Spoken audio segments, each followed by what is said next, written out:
ओम शांति। ये चार बातें अच्छे से गांठ में बांध कर रख लेना, बुढ़ापे में बहुत काम आएंगी। जैसा कि हम आप सभी जानते हैं कि जिसने भी इस सृष्टि पर जन्म लिया है, जिसका भी जन्म हुआ है, चाहे वो अमीर हो, गरीब हो, स्त्री हो, पुरुष हो, कोई भी हो, उसको एक न एक दिन बुढ़ापे का सामना जरूर करना पड़ता है। और हम सभी ये भी जानते हैं कि हमारे जीवन में चार दुख आते हैं, चाहे कुछ भी कर लो, जन्म, मृत्यु, बुढ़ापा और बीमारियां। ये चार दुख जीवन के कटु सत्य हैं। इनसे कोई भी मनुष्य आत्मा बच नहीं सकती है। ये चारों दुख हमारे जैसे ही जन्म होता है हमारा धरती पर, और जैसे ही जिस आत्मा के सृष्टि पर जन्म होता है तो उसके साथ ये चारों दुख जुड़ जाते हैं, आते ही हैं उसके जीवन में, जो ना चाहते हुए भी व्यक्ति को इन दुखों का सामना करना पड़ता है। कोई चाहे या ना चाहे फिर भी इन दुखों का तो उसको सामना करना ही पड़ता है। ये दुख हमारे लिए जब धर्म और मर्यादाएं ज़्यादा तोड़ देते हैं तभी ये दुख ज़्यादातर मनुष्य आत्माओं को भोगने पड़ते हैं। और आज आपको बताते हैं, बात करते हैं बुढ़ापे की, जो हर एक मनुष्य के जीवन का सत्य है और एक कड़वा सत्य है। ये ऐसा कड़वा सच है जिसे कोई स्वेच्छा से स्वीकारना नहीं चाहता है, फिर भी हमें उसको स्वीकार करना ही पड़ता है, भोगना ही पड़ता है। हर इंसान यहाँ चाहता है कि वो हर समय जवान रहे, लोगों को सुंदर रहे, उसको बुढ़ापे का सामना ना करना पड़े। लेकिन क्या करें, बुढ़ापा कभी भी अपना समय नहीं भूलता है, और जब उसकी बारी आती है, उसका समय आता है और वो आ जाता है, किसी को पता भी नहीं चलता है कि कब और कैसे आ गया है।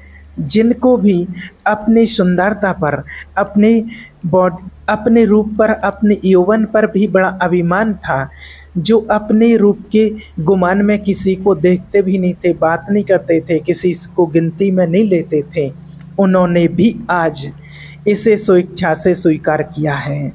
उनका सारा अभिमान इस बुढ़ापे ने चकनाचूर कर दिया है। चाहे वो स्त्री हो या पुरुष हो, कोई भी बूढ़ा होना नहीं चाहता है, क्योंकि सभी जानते हैं कि बूढ़े व्यक्ति की तरफ कोई देखना भी नहीं चाहता है। डूबते हुए सूरज को कोई नमस्कार नहीं करता है। कहा जाता है कि बूढ़े व्यक्ति की वही स्थिति होती है जैसे किसान के पास एक बूढ़ा बैल होता है। जीवन भर वो बूढ़ा बैल जो होता है, जीवन भर वो किसान को धन कमा करके देता है। जब वो बूढ़ा हो जाता है तो उसके लिए वो बोझा बन जाता है। इसी ढंग से मनुष्य पूरा जीवन अपने परिवार से आसक्त होकर परिवार की देखभाल करने के लिए धन कमाता है, परिश्रम करता है, बहुत कुछ करता है, अपने बाल बच्चों को पाल पोस करके बड़ा करता है। फिर वो वृद्धावस्था में आ जाता है तो वही बच्चे कहते हैं कि ये कब जाएंगे, पूरी रात यहाँ पर खांसते रहते हैं, गंदगी करते रहते हैं, ये कब जाएंगे। जिन बच्चों के लिए खून पसीना एक कर दिया है, मेहनत की है, मकान बनाए हैं, बच्चों को पैरों पर खड़ा किया है, पढ़ाया लिखाया, मेहनत मजदूरी करके सब कुछ उनको रात दिन एक करके आगे बढ़ाया है, और फिर वही बच्चे कहने लगते हैं कि ये कब जाएंगे। उन्हीं बच्चों को वो जैसे कि दुश्मन की तरह दिखने लगते हैं। उन्हीं बच्चों को एक दिन वो भूखा रह करके और उनको खाना खिलाते थे, और आज वही बच्चे भरपेट खा रहे हैं। और कई जगह ऐसा भी देखा गया है कि उनके माता पिता भूखे हैं। तो इसमें एक तो सबसे बड़ी गलती हर मनुष्य आत्मा ये अपने जीवन में कर जाते हैं कि हम बुढ़ापे का इंतजार करते रहते हैं, भगवान को भूल जाते हैं। पूरा जीवन भर हम भगवान का ध्यान नहीं करते हैं, भगवान का हमारी हिस्ट्री में कहीं नाम ही नहीं होता है, हमारी दिनचर्या में कहीं भी भगवान का नाम नहीं होता है। सुबह से उठे रात तक इंसान दौड़ता रहता है अपनी कमाई के पीछे, अपने बच्चों के लालन पालन पोषण के पीछे, सब कुछ करता रहता है, लेकिन वो भगवान को कहीं भी याद नहीं करता है। भगवान के लिए उसके पास बिल्कुल भी समय नहीं होता है। इसलिए बुढ़ापे में ऐसे दिन देखने को मिलते हैं। इस बात को आप अच्छे से मान लेना, समझ लेना, क्योंकि जब बुढ़ापा आएगा तो भगवान को याद कर लेंगे, ऐसा हर इंसान सोचता रहता है। और यही सभी की धारणा बनी हुई है कि जब वृद्धावस्था हो जाएगी, जब 60 वर्ष के पार हो जाएंगे, तब हम भगवान को याद कर लेंगे, भजन कर लेंगे, भगवान का ध्यान कर लेंगे, तीर्थ यात्राओं पर जाएंगे, ऐसा लोगों की मान्यता है। लेकिन देखिए, आज आपको एक बात बताएं, पहली बात तो किसी के पास सर्टिफिकेट है नहीं कि उसको 60 वर्ष तक जीना है। दूसरी चीज़, अगर 60 वर्ष तक रह भी जाते हैं कितने ही लोग हैं आज 60 से पार भी चले जाते हैं, बहुत सारे ऐसे भी लोग हैं, लेकिन उनकी अवस्था ऐसी हो जाती है 60-70 वर्ष के बाद ऐसी अवस्था हो जाती है कि आँखों से अच्छे से दिखाई नहीं देता है, मुख से ढंग से बोल नहीं पाते हैं, कानों से सुनाई नहीं दे रहा है। ऐसे टाइम पर उनके बच्चे ही एक कहने लगते हैं कि ये कब जाएं, ये यहाँ इतनी गंदगी कर रहे हैं, इनको तो पीछे वाले कमरे में लिटा दो, वहाँ डाल दो इनकी खटिया, यहाँ पर ये परेशान कर रहे हैं बच्चों के लिए, बहुओं के लिए, यहाँ लोग बैठ रहे हैं, यहाँ ये गंदगी कर रहे हैं। वो बच्चे कर रहे हैं, वो बच्चे जिनके लिए खून पसीना एक कर दिया है, वो बच्चे उस टाइम पर ऐसी बातें करने लगते हैं। और आपने भी ऐसी कई स्थिति देखी होंगी। आज इतना तक भी देखा गया है कि माता पिता के ऊपर बच्चे हाथ भी उठा देते हैं और उनको भोजन भी नहीं देते हैं। और आज अधिकतर कितने ही लोग तो वृद्धाश्रम में भी छोड़ के आते हैं। देखिए, आज सोचिए कि जहाँ 2 आश्रम होते हैं, एक वृद्धाश्रम और एक अनाथ आश्रम।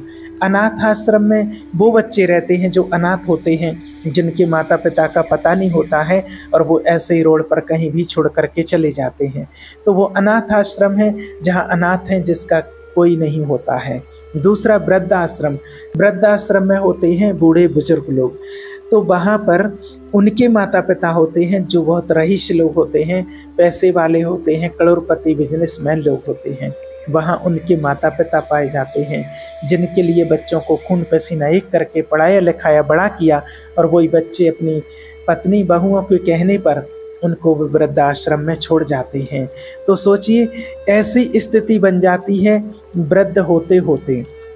उस टाइम पर खुद के बच्चे पसंद नहीं आपको कर रहे, आपको पीछे वाले कमरे में लिटा दिया है, गंदगी कर रहे हैं, यहाँ बैठने से दिक्कत हो रही है उनको, परिवार के लोग साथ में रह कर के बात नहीं करते हैं, पास में कोई बैठते नहीं हैं, बच्चे हो बहुएं हैं कोई हो समय नहीं देना चाहते हैं, और वो उनको एक बाहर वाले रूम में, पीछे वाले रूम में कहीं भी उनकी खटिया डाल देते हैं कि यहाँ डले रहो।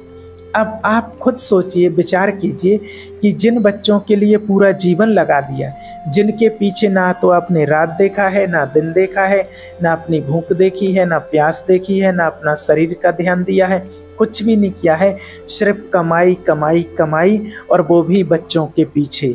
घर दुकान मकान नौकरी धंधा बिजनेस सब एकामेक करके कि अपने बच्चों के लिए करना है।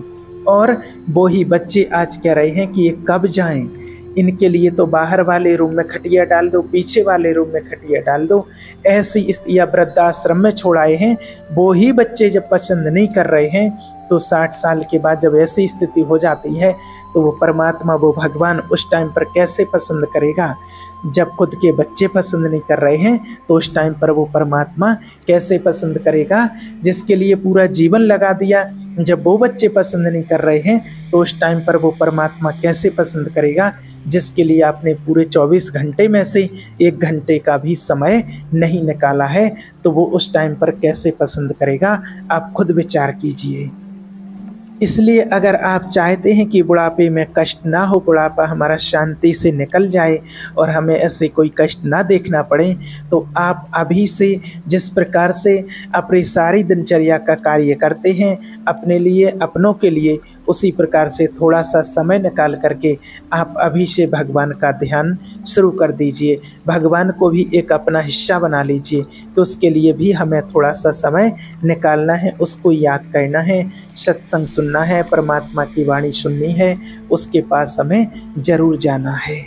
और अगर आप ये सोचते रहेंगे कि हम इस काम से फ्री हो जाएं, हम बच्चों से फ्री हो जाएं, बच्चों की शादियों से फ्री हो जाएं, बच्चों की जॉब लग जाए, धंधे हो जाएं, ये हो जाए वो हो जाए, तो फिर करेंगे तो फिर करते कभी वो कहते हैं ना कि कल से करेंगे कल करेंगे, वो कल करते कभी वो कल आता नहीं है, और फिर काल आ जाता है और सीधा उठा करके ले जाता है, और फिर हम पछताते रह जाते हैं। इसलिए आप आज से ही, अभी से ही अपने जीवन का हिस्सा एक परमात्मा को बनाएं, परमात्मा के लिए थोड़ा समय निकालें, परमात्मा को समय दें, तो आपका जीवन अच्छे से कट जाएगा, बुढ़ापे में आपको कष्ट नहीं होगा।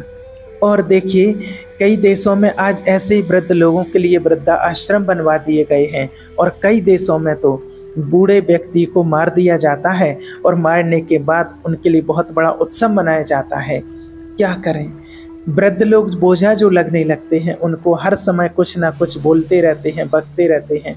ऐसे लोगों को कहा जाता है, कई लोग तो ये भी कहते हैं कि सटिया गए हैं, कैसी उल्टी सीधी बातें कर रहे हैं। नौजवान बेटा बेटी बहुएं उनकी बात नहीं मानते हैं, बहुएं सोचती हैं कि कब जाएंगे। तो देखिए, आप घबराओ मत, ये सब कुछ आपके साथ भी होगा जो आज आप दूसरों के साथ कर रहे हैं। जब कोई भी व्यक्ति बूढ़े बुजुर्ग व्यक्ति को देखता है तो उन पर घृणा आती है कि कौन से लोग से आए हैं, अजीब सा व्यक्ति है, अजीब अजीब बातें कर रहा है।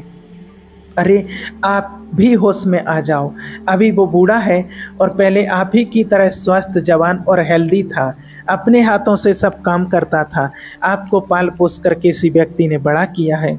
बस अब कुछ ही वर्षों की बात है, आप भी ऐसी ही स्थिति में होंगे, फिर आपके साथ भी वैसा ही बर्ताव किया जाएगा जैसा आप अभी कर रहे हैं।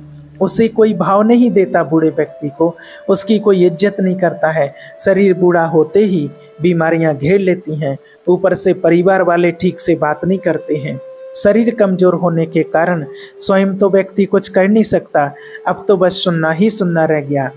और अधिक अगर बड़बड़ाना शुरू किया तो भोजन पानी दवा गोली से भी हाथ धो बैठते हैं। कहीं कहीं तो लोग गालियां भी देने लगते हैं। सारे जीवन में जो इज्जत कमाई थी वो भी आखिरी में सब चौपट हो जाती है। क्या करें, लोग कहते हैं बिना बोले रहा नहीं जाता है, और अधिक परेशान होने पर लोग यही सोचने लगते हैं कि बस मौत का ही सहारा है। तो बड़ा कष्ट होता है बुढ़ापे में। यदि आप चाहते हैं कि जब आप बूढ़े हों तब आपके साथ ऐसा कुछ भी ना हो और आपका बुढ़ापा अच्छे से कटे, सबसे पहली बात, आपको अभी से ही अपनी दिनचर्या में परमात्मा को याद करना है, भगवान का ध्यान करना है, सत्संग करना है। इस बात को आप अपनी दिनचर्या में ऐड कर लें।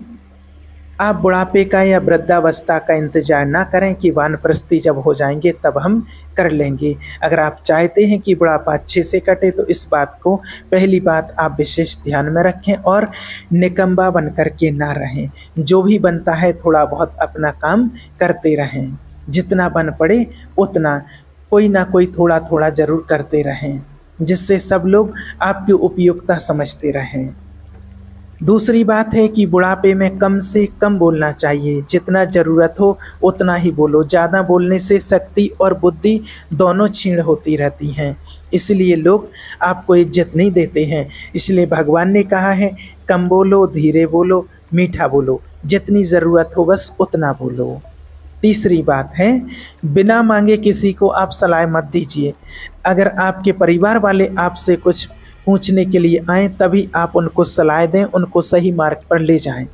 चौथी बात है, सहन शक्ति बढ़ाओ, सहने की आदत डालिए, क्योंकि सहनशीलता ही परिवारों को जोड़ कर के रख सकती है। जिसके अंदर सहनशीलता है वो व्यक्ति परिवार को जोड़ के रखता है, सहनशीलता ही परिवारों को जोड़ कर के रखती है। अगर इन 4 बातों को आपने अच्छे से समझ लिया तो आपको विश्वास दिलाते हैं कि आप अपने परिवार के साथ हमेशा प्रिय बने रहेंगे। सब लोग आपको इज्जत देंगे और बुढ़ापे में भी आपकी कदर करेंगे, जिससे आपका बुढ़ापा परिवार की सेवा सत्कार में सहजता से निकल जाएगा और आपको दुख और कष्ट, दुर्गति होने से आप बच जाएंगे।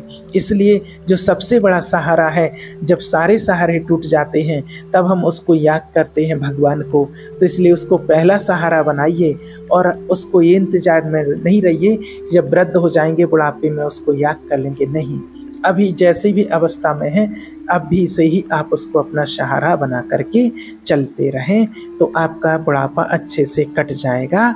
ओम शांति।